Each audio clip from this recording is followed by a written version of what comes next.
ഈ തദ്ദേശ തെരഞ്ഞെടുപ്പിൽ കൽപ്പറ്റ നഗരസഭയിലെ 4-ാം വാർഡ് നെടുങ്ങോട് നിന്നും UDF സ്ഥാനാർത്ഥിയായി മത്സരിക്കുകയാണ് സീനത്ത്. ഈ വാർഡ് ഇത്തവണ നിലനിർത്താൻ കഴിയുമെന്ന് താങ്കൾക്ക് പ്രതീക്ഷയുണ്ടോ? പ്രതീക്ഷയുണ്ട്. 100% എനിക്ക് പ്രതീക്ഷയുണ്ട്. കാരണം കൽപ്പറ്റ നഗരസഭയിൽ ഒരുപാട് വികസനങ്ങൾ ഈ UDF ഭരണകാലത്ത് നടന്നിട്ടുണ്ട്. ആദ്യം നമുക്കറിയാം, 25 വർഷക്കാലം CPM ഭരിച്ചിരുന്ന ഒരു പഴയ ബസ് സ്റ്റാൻഡിനെ മാത്രം നമ്മൾ എടുത്തു നോക്കിയാൽ മതി. നമുക്കവിടെ കാല് വെച്ചിട്ട് നിൽക്കാൻ പറ്റാത്തൊരവസ്ഥയിലായിരുന്നു ആ ബസ് സ്റ്റാൻഡ് കിടന്നിരുന്നത്. അത് ഇത്ര മനോഹരമാക്കിയത് UDFന്റെ ഭരണകാലത്താണെന്ന് ഞാൻ അഭിമാനത്തോടുകൂടി തന്നെ പറയും. അതുപോലെ പുതിയ ബസ് സ്റ്റാൻഡിൽ വന്ന വികസനങ്ങൾ, HUP സ്കൂളിൻ്റെ അവിടുന്ന് അങ്ങോട്ടുള്ള വഴി, സപ്ലൈകോ വഴിയുള്ള ആ റോഡും, അങ്ങനെ ഒരുപാട് വികസന പ്രവർത്തനങ്ങൾ കൽപ്പറ്റ നഗരസഭയിൽ UDFന്റെ ഭരണകാലത്ത് ഉണ്ടായിട്ടുണ്ട്.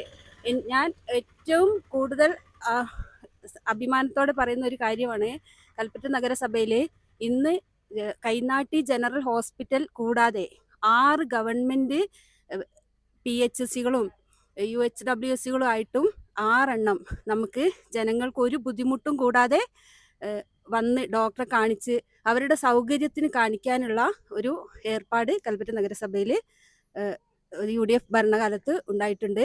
അതുപോലെ ബഡ്സ് സ്കൂള് പിന്നെ ഒരു ഷെഡിൽ കഴിഞ്ഞിരുന്ന ബഡ്സ് സ്കൂളിനെ ആണ് കൽപ്പറ്റ നഗരസഭയുടെ ഭരണകാലത്ത് നല്ല സൗകര്യത്തോട് കൂടിയിട്ട് അവർക്ക് വേണ്ട എല്ലാ സൗകര്യങ്ങളും ഒരുക്കിയിട്ട് അവർക്ക് എക്സസൈസ് ചെയ്യാനുള്ള കാര്യങ്ങളായാലും എല്ലാം ചെയ്തിട്ടും മുന്നോട്ട് കൊണ്ടുവന്നത് ഈ ഒരു ഭരണകാലത്ത് തന്നെയാണ്. അതേപോലെ DEIC, അതായത് വൈകല്യങ്ങളുള്ള കുട്ടികളെ ചികിത്സിക്കുന്ന DEIC എന്നുള്ള സ്ഥാപനം ഈ കൽപ്പറ്റ നഗരസഭയിലെ UDF ഭരണകാലത്താണ് 7 കോടി രൂപ അനുവദിച്ചിട്ട് സർക്കാർ ആ സമയത്താണ് നമുക്ക് അനുവദിച്ച് തന്നിട്ടുള്ളത്. ഇന്ന് DEIC പോയി നോക്കിയാൽ നിങ്ങൾക്ക് കാണാം, അതിമനോഹരമായിട്ടുള്ള ഒരു സംവിധാനമാണത്. അതുകൊണ്ട് ഞാൻ പറയുന്നു, തീർച്ചയായിട്ടും ഈ വാർഡ് ഞാൻ നിലനിർത്തും. എൻ്റെ UDF സ്ഥാനാർത്ഥിയായി ഞാൻ തന്നെ അത് നിലനിർത്തും എന്ന് ഞാൻ ഉറപ്പിച്ചു പറയുന്നു. താങ്കൾ ഈ വാർഡിൽ നിന്നൊരു കൗൺസിലറായി വിജയിച്ചു വന്നാൽ എന്തെല്ലാം കാര്യങ്ങൾ ചെയ്യാൻ കഴിയുമെന്നാണ് പ്രതീക്ഷിക്കുന്നത്? എൻ്റെ വാർഡിലേക്കുള്ള റോഡ് അത് വളരെ മോശമാണെന്ന് എനിക്ക് നന്നായിട്ടറിയാം. അതിൻ്റെ കാരണവും എനിക്കറിയാം. കാരണം എൻ്റെ മുന്നിലുള്ള ഒരു പ്രവർത്തക ഇതിന് വേണ്ടിയിട്ടുള്ള ഫണ്ട് അനുവദിച്ചാൽ മാത്രമേ എനിക്ക് അടുത്ത് വരുമ്പം എനിക്കതിനെ ആ ഒരു ഫസ്റ്റ് വർഷത്തിനുള്ളിൽ പൂർത്തീകരിക്കാൻ പറ്റുള്ളൂ. അതായത് മുമ്പിലുള്ള ഒരാൾ വെച്ചുണ്ടാക്കിയിട്ടുണ്ടെങ്കിൽ മാത്രമേ അതെനിക്ക് വിളമ്പി കൊടുക്കാൻ പറ്റുള്ളൂ എന്നാണ് സാരം. അപ്പം എൻ്റെ മുന്നിലുള്ള കൗൺസിലർ ഞാൻ വിശ്വസിക്കുന്ന പ്രസ്ഥാനത്തിലുള്ള ആൾ തന്നെയായിരുന്നു. പക്ഷെ അതിനു മുമ്പുള്ള കൗൺസിലർ ആണെങ്കിലും ഈ വാർഡിൽ റോഡിൻ്റെ ഒരു പണി നടത്തിയിട്ടില്ല. 10 വർഷമായിട്ട് ഈ നെടുങ്ങോട് പ്രദേശത്തെ റോഡ് പണി നടന്നിട്ടില്ല. പിന്നെ ഈ തൊട്ട് മുമ്പുള്ള കൗൺസിലർ വന്നപ്പോൾ അതിന് ഫണ്ട് വെക്കുകയും അത് പാസ്സായി ആ പണി മിൻഹ മുതൽ ഇങ്ങോട്ട് തുടരാം എന്ന് പറഞ്ഞപ്പോൾ ഇതിൽ ആദ്യം ഇവിടെ ഭരണസമിതിയിലിരുന്ന CPMന്റെ ചെയർപേഴ്സണും സ്റ്റാൻഡിംഗ് കമ്മിറ്റി അംഗങ്ങളും കൗൺസിലറൊക്കെ ഉള്ള വാർഡാണിത്. അവർ തന്നെയാണ് ഈ പണികളൊക്കെ മുടക്കിയത്. അവർക്ക് നന്നായിട്ടറിയാം, ഒരു പണി മുടക്കിയിട്ട് ആ പണി അവിടെ മുതൽ ഇവിടം വരെ എന്നുള്ള ഒരു ഫണ്ട് അത് അവർ നിർത്തിവെച്ചാൽ അടുത്ത ഒരു യോഗം കൂടിയിട്ട് മാത്രമേ വീണ്ടും അത് പാസ്സായി വന്നാലേ നടത്താൻ പറ്റുള്ളൂ എന്ന് നന്നായിട്ട് അറിവുള്ളവർ തന്നെയാണ് അത് മുടക്കിയത്.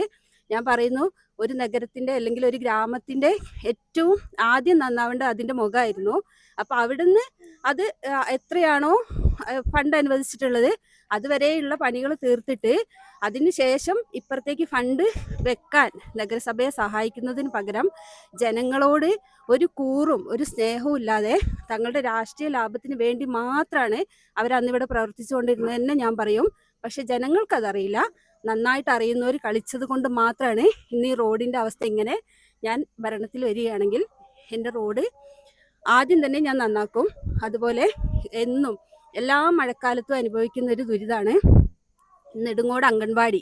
കാരണം നല്ല സൗകര്യമുള്ള അംഗൻവാടിയൊക്കെ ആണെങ്കിലും മഴ പെയ്തു കഴിഞ്ഞാൽ പിന്നെ പൂച്ച കുട്ടികളെയും കൊണ്ട് പോകുന്നത് പോലെ സാധനങ്ങളൊക്കെ എടുത്തിട്ട് വേറൊരു സ്ഥലത്തേക്ക് പോകണം. അപ്പം അത് എങ്ങനെയാണ് അതിനൊരു മാറ്റം വരുത്തുക എന്ന് എനിക്കറിയില്ല. സ്വകാര്യ വ്യക്തികളോട് സ്ഥലം വാങ്ങിയിട്ടോ അല്ലെങ്കിൽ സർക്കാർ ഫണ്ടുകൾ അനുവദിക്കുകയാണെങ്കിൽ ആ അംഗൻവാടിയെ ഞാൻ മാറ്റണം എന്നാണ് എൻ്റെ ആഗ്രഹം. അവിടുന്ന് നിലനിൽക്കുന്ന സ്ഥലത്തുനിന്ന് മാറ്റണം. അതുപോലെ ഈ നെടുങ്ങോട് ഒരു സാംസ്കാരിക നിലയം വേണം. കാരണം ഇപ്പം തൊട്ടടുത്ത് CH സെന്ററിന്റെ ആഭിമുഖ്യത്തിൽ കിഡ്നി രോഗനിർണയ ക്യാമ്പ് വെച്ചപ്പോൾ അത് എവിടെ വെച്ച് നടത്തും എന്നറിയാതെ ഞാൻ ഓടി നടന്നൊരു സമയം ഉണ്ടായിട്ടുണ്ട്. ഒരു സാംസ്കാരിക നിലയം ഉണ്ടെങ്കിൽ ഒരിക്കലും ആരുടെ കയ്യും കാലും പിടിക്കേണ്ട, നമുക്ക് ധൈര്യമായിട്ട് അവിടെ വെച്ച് എന്ത് പ്രവൃത്തിയും നടത്താം. ഈ നാട്ടിലെ കുട്ടികൾക്ക് ഒരു ലൈബ്രറി ആയിട്ടും വായനയായിട്ടും ഒക്കെ അവിടെ ഉണ്ടാക്കാന്ന് തന്നെയാണ് എൻ്റെ ആഗ്രഹം. അതുപോലെ ഈ നെടുങ്ങോടിൽ ഒരു ഡ്രൈനേജ് പോകുന്നുണ്ട്. നഗരസഭയുടെ ഒരു ഫണ്ട് വെച്ചിട്ട് അതിന് പൂർത്തീകരിക്കാം എന്നുള്ളൊരു വിശ്വാസം എനിക്കില്ല. പക്ഷേ MP ഫണ്ടോ MLA ഫണ്ടോ എന്തെങ്കിലും വെച്ചിട്ട് ആ സൈഡ് ഞാൻ കെട്ടി എൻ്റെ നാടിനെ മഴവെള്ളത്തിൻ്റെ ദുരിതത്തിൽ നിന്ന് കരകയറ്റും എന്നുള്ളതാണ് എൻ്റെ ഉറപ്പ്. നെടുങ്ങോട് വാർഡിലെ ഒരു വോട്ടറായ നൗഫൽ നമ്മോടൊപ്പം ചേരുന്നു. സ്ഥാനാർത്ഥിയെ പറ്റി എന്താണ് താങ്കൾക്ക് പറയാനുള്ളത്? നല്ല സ്ഥാനാർത്ഥിയാണ്. പിന്നെ ഈ നെടുങ്ങോടുകാരുടെ പ്രശ്നം പരിഹരിക്കാൻ പറ്റിയ ഏറ്റവും നല്ല സ്ഥാനാർത്ഥിയാണ്. ഈ നെടുങ്ങോട് തന്നെ നമ്മൾ ഈ ഇലക്ഷനൊക്കെ പ്രഖ്യാപിച്ച സമയത്ത് നെടുങ്ങോടിൻ്റെ പ്രശ്നം, ഈ റോഡിൻ്റെയൊക്കെ ശോചനീയാവസ്ഥ, അതുപോലെ അങ്ങനെയുള്ള ചെറിയ ചെറിയ പ്രശ്നങ്ങൾ ഒരു ഭരണസമിതിക്കും ഒരു പ്രദേശത്തെ പൂർണ്ണമായ കാര്യങ്ങൾ വികസനം ചെയ്തു തീർക്കാൻ പറ്റില്ല. അടുത്ത ഇലക്ഷനിൽ വിജയിച്ചു വരുന്ന കൗൺസിലർക്കോ അങ്ങനെ നടപ്പാക്കാൻ അടുത്ത പദ്ധതിയൊക്കെ വെച്ചിട്ട് റോഡും മറ്റു കാര്യങ്ങളൊക്കെ നടപ്പാക്കാൻ പറ്റൂ. അപ്പോൾ നെടുങ്ങോട് ഉള്ള ഒരു സ്ഥാനാർത്ഥി വേണമെന്ന് ഏറ്റവും കൂടുതൽ നിർബന്ധം പിടിച്ച് ഇവിടുത്തെ പ്രശ്നങ്ങൾ പരിഹരിക്കാൻ വേണ്ടിയാണ് ഞങ്ങൾ ഒറ്റക്കെട്ടായി സീനത്തിനെ സീനത്തിൻ്റെ പേര് ഇവിടെ പ്രഖ്യാപിച്ചത്. പൂർണ്ണമായ വിശ്വാസമുണ്ട് ഇവിടെ എല്ലാ തരത്തിലുള്ള വികസനം കൊണ്ടുവരാൻ സാധിക്കും. അതുപോലെ തന്നെ സീനത്ത് പറയാൻ വിട്ട നെടുങ്ങോട് എമിലി ലിങ്ക് റോഡ്, അത് SP ഓഫീസും മായി ബന്ധപ്പെട്ട് അടുത്ത് കിടക്കുന്ന പ്രദേശത്തേക്ക് എത്തിപ്പെടാൻ പറ്റിയ ഒരു ലിങ്ക് റോഡാണ്. അതും കൂടെ ഇതിൽ ഉൾപ്പെടുത്തി സീനത്തിന് ചെയ്യാൻ കഴിയുമെന്നാണ് പൂർണ്ണ വിശ്വാസം ഞങ്ങൾക്കുണ്ട്.